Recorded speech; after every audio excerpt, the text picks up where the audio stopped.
ఒకవేళ మీరు మీ కుటుంబ విలువల్ని గౌరవిస్తే ఈ కథ తప్పకుండా చూడండి. ఒకసారి ఒక ఇంట్లో 4 గోడలు మాట్లాడుకుంటున్నాయి. ఈ ఇల్లు మన వల్లే నిలబడింది, మనం లేకపోతే ఈ ఇల్లు లేదు అని అనుకుంటున్నాయి.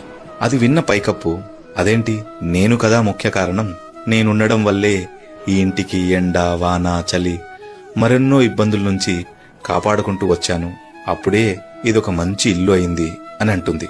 అది విన్న తలుపులు, మీ మొహం, మీరు కేవలం నిర్జీవంగా పడున్నారు. నేను కొన్ని 100 సార్లు మూసుకుంటూ తెరుచుకుంటూ ఈ 4 గోడల లోపటికి రావడానికి మార్గాన్ని ఏర్పర్చాను, నేనే ముఖ్యం అని అంటుంది. ఇలా పైకప్పు, గోడలు, తలుపులు గొడవ పెట్టుకుంటుంటే భూమి కింద నుంచి ఆగండి, గొడవ పెట్టుకోకండి, నేను కూడా మీలాగే, నేను లేకుంటే గోడలు లేవు, పైకప్పు లేదు, తలుపులు లేవు, అసలు ఇల్లే ఉండదు అని చెప్పగలను. కానీ ఆ చెప్పడం వల్ల ఏం నిరూపించుకుంటాం? మనం ఒకరు లేకుండా ఇంకొకరు లేము. అందరం కలిస్తేనే ఒక మంచి కుటుంబంగా పిలువబడతాము.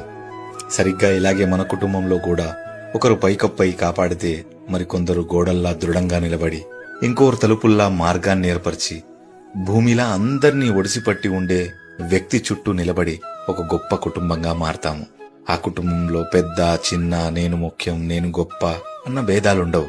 అందరూ కలిస్తేనే ఒక కుటుంబం. ఏమంటారు? కమెంట్స్ లో చెప్పండి. అలాగే లైక్ చేసి ఫాలో కూడా చేయండి.